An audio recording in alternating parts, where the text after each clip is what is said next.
Ibu Sri Mulyani sebagai Menteri Keuangan, Bapak Presiden Jokowi serta OJK memberikan sinyal bahwa tahun 2023 akan gelap, akan terjadi resesi.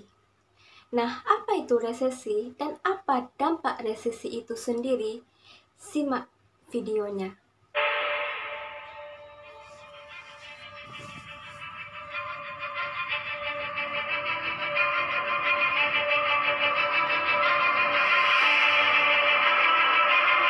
Resesi itu ialah pertumbuhan ekonomi real yang bernilai negatif selama 2 kuartal secara berturut-turut. Nah, dampak resesi itu sendiri yang pertama, banyaknya pengangguran, yang kedua, kenaikan harga, yang ketiga, meningkatnya angka kemiskinan, yang keempat, itu upah rendah, yang kelima, pinjaman pemerintah meningkat. Kita sebagai usaha online, sebagai pelaku usaha, sebagai pengusaha jualan gitu ya, dengan berita beredar seperti 2023 resesi, 2023 ekonomi menurun, 2023 akan gelap.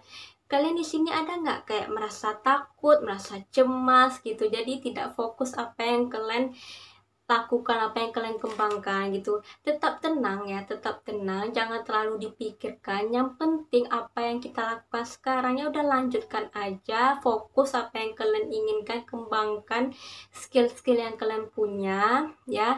Sebelumnya resesi ini tahun-tahun sebelumnya ada ya, pernah ada resesi juga di tahun-tahun sebelumnya. Jadi kita harus lebih fokus apa yang kita lakukan, jangan terlalu cemas, jangan terlalu takut dengan berita ini. Yang penting kita fokus apa yang harus kita lakukan, harus tetap tenang dan belajar hal-hal yang baru ke depannya untuk mempersiapkan di masa depan.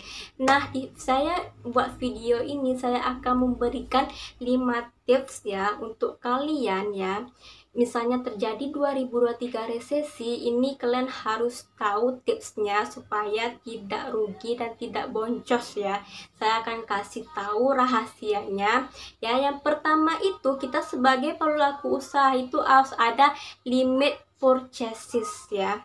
Limit purchases itu ialah kita harus menahan, maksudnya itu limit ya, pembelian itu apa yang kita beli itu harus yang perlu-perlu aja gitu. Jadi kita jangan terlalu banyak stok barang gitu, harus benar-benar yang kita inginkan. Misalnya ya, kalau kita jualan ya, yang kita pikirkan itu tuh jualan yang benar-benar orang butuh ya, seperti bahan makanan ya, itu orang butuh semua gitu. Jadi atau kayak jualan-jualan selain bahan makanan juga bisa, seperti fashion atau kayak kecantikan. Jadi kalian sebagai yang dropship, sebagai supplier ya, atau sebagai distributor atau sebagai reseller, itu saya sarankan jangan dulu stok barang banyak-banyak, harus di limit gitu ya.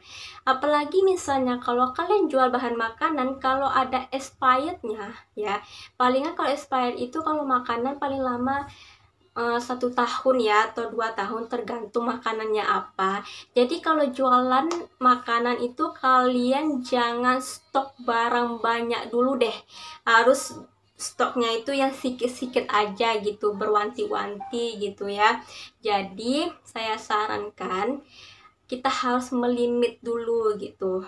Kalau bisa jadi dropship boleh juga, misalnya kalau ada orang pingin order barang ini ya udah itu aja yang kita ambil, jadi kan tidak merasa rugi kali gitu kan. Tapi kalau kalian sebagai distributor atau reseller, saya sarankan jangan stok barang banyak-banyak, nanti bakalan uang kalian tuh terbuang, apalagi yang barang expired. Lebih mending uangnya itu kita masuk ke cash aja gitu kan, bisa digunakan untuk hal-hal yang perlu. Kedua itu ialah high demand produk ya, permintaan produk dari pelanggan, dari customer kita. Kalau pingin jualan itu ya harus di testing dulu, misalnya kita mau jual produk apa gitu kan, kita beli satu, kita testing dulu, kita tawarkan ke pelanggan gitu kan. Misalnya kalau memang laku satu, banyak yang ingin minta, banyak yang ingin beli, jadi kalian bisa menjual produk gitu lagi. Bisa juga stok, tapi jangan stoknya itu banyak dulu ya, harus stoknya itu ya sedikit gitu. Misalnya ada yang pesan 5, kalian stok 5, nanti diputar lagi uangnya, diputar lagi duitnya gitu. Kita kalau jualan online itu kalau bisa jualannya itu harus cepat perputaran duitnya gitu ya. Jadi kita harus pandai, harus pintar memilih-milih produk yang harus kita jual, apa yang mereka butuhkan kita jual. Yang ketiga itu ialah save cost ya, berhemat ya. Beda halnya sama pelit. Hemat sama pelit itu beda ya artinya ya gitu ya. Jadi kita harus lebih hemat terhadap finansial, terhadap keuangan. Kalau kita berbicara tentang finansial, tentang keuangan gitu ya, saya pernah baca, pernah dengar gitu, kalau kita mendapatkan gaji per bulan atau mendapatkan pendapatan, ikutilah metode ini, 50, 30, sama 20. Nah, 50% itu untuk pengeluaran kita, pengeluaran sehari-hari kayak kebutuhan pokoknya, atau kayak kecantikan, atau sewa rumah, atau pokoknya per bulan gitu, pengeluaran yang wajib kita keluarkan setiap bulannya kayak bayar listrik dan lain-lain. Dan 30%-nya itu untuk sedekah atau untuk yang lainnya gitu. Yang 20% itu dana darurat ya.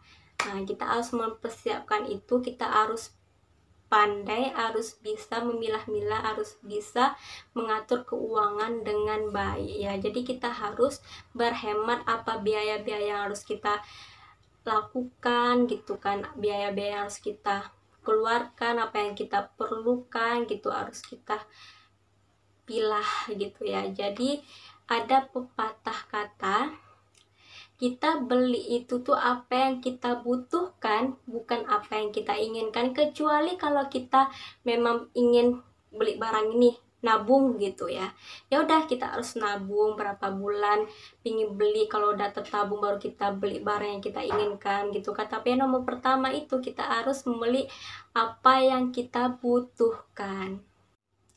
Yang keempat itu don't advertising ya, jangan dulu iklan, apalagi buat kalian yang usaha pemula nih, baru jadi reseller atau dropship itu ya, jangan dulu iklan ya, apalagi di masa sekarang, apalagi di masa yang dimana kemungkinan besar ya diprediksikan tahun 2023 itu ekonomi akan menurun ya. Jadi orang pasti akan memikir, akan menahan-nahan dulu gitu, mau beli ini atau beli itu kalau nggak perlu kali gitu kan. Jadi kalau kalian iklan membakar-bakar duit gitu kan, belum tentu kalian dapat untungnya gitu, belum tentu balik modal gitu kan, apalagi iklan-iklan yang berbayar gitu kan. Jangan dulu deh, saya sarankan jangan dulu iklan ya. Kalau kalian usaha online yang pemula gitu, jangan dulu iklan. Kalau bisa kalian original aja, iklan original aja gitu, kayak misalnya memasarkan produk di marketplace sosial media gitu kan, bisa gitu kan.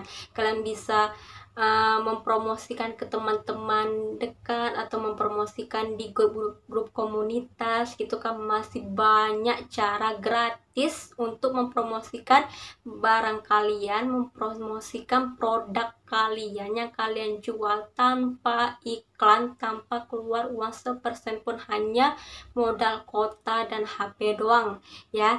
Jadi saya sarankan yang original dulu, promosikan produk dulu di media sosial, di marketplace ya. Salah satunya itu yang paling banyak orang main sosial media yang paling naiknya e-commerce-nya ya sekarang itu TikTok ya. Jadi saya sarankan kalau bisa ya udah buat video review barang atau promosi produk, ada juga TikTok Shop gitu kan, masukkan aja dipromosikan, nanti seiring berjalannya waktu orang nampak pasti kepo pingin beli. Jadi harus secara original saja, jangan coba-coba iklan dulu di tahun ini.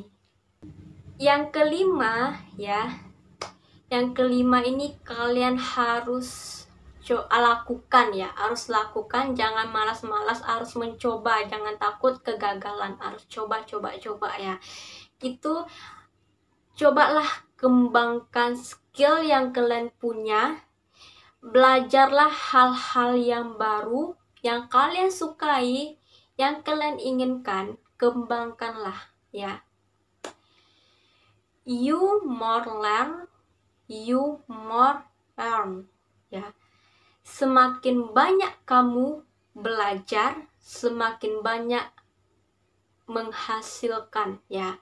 Artinya semakin banyak kamu menggali ilmu, semakin banyak skill-skill yang kalian tahu, kedepannya kalian pasti mendapatkan hasilnya. Percayalah ya.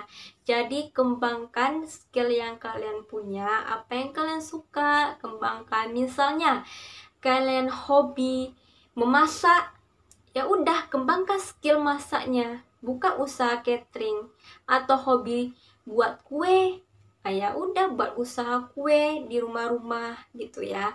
Atau lebih suka tentang pelajaran, buka bimbel di rumah. Atau suka bahasa Inggris, buka kursus bahasa Inggris. Atau suka main kayak main atlet, kayak main sepak bola gitu, hobinya main tenis, atau hobinya melukis, atau hobinya buat konten gitu, ya udah lakukan saja gitu apa yang kalian inginkan gitu. Pokoknya awalnya itu jangan pikirkan hasilnya dulu, lakukan aja dulu apa yang kalian mau gitu kan. Nanti seiring berjalannya waktu, nanti datang sendiri gitu ya, datang sendiri dia nanti. Yang penting kita harus konsisten, fokus apa yang kita kembangkan skillnya gitu kan. Jadi di tahun 2023 nanti ya, yang kemungkinan ya ada resesi, ada penurunan ekonomi, atau ada berdampak yang lainnya gitu ya, harus keep down ya, maksud itu harus tenang ya, keep calm ya, harus tenang dan jangan terlalu dipikirkan. Fokus apa yang kalian lakukan, fokus apa yang ingin kalian kembangkan ya, fokus aja di situ, jangan terlalu banyak pikirnya. Yang penting harus startup, harus memulai gitu. Nanti hasilnya nanti dipikirkan ke depannya pasti. Kalau kalian konsisten ya, apa yang dikerjakan, percayalah pasti mendapatkan hasil ke depannya ya.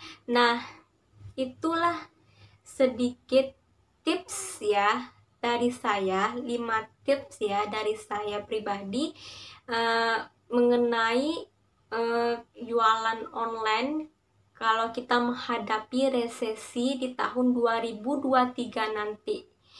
Apa aja dampaknya gitu kan, apa yang harus kita lakukan gitu kan. Itulah dia ya.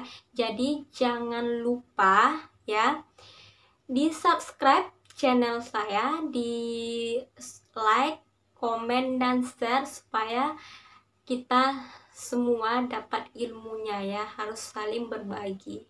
Oke, untuk itu saya pamit dan sampai jumpa di minggu depan ya. Bye bye.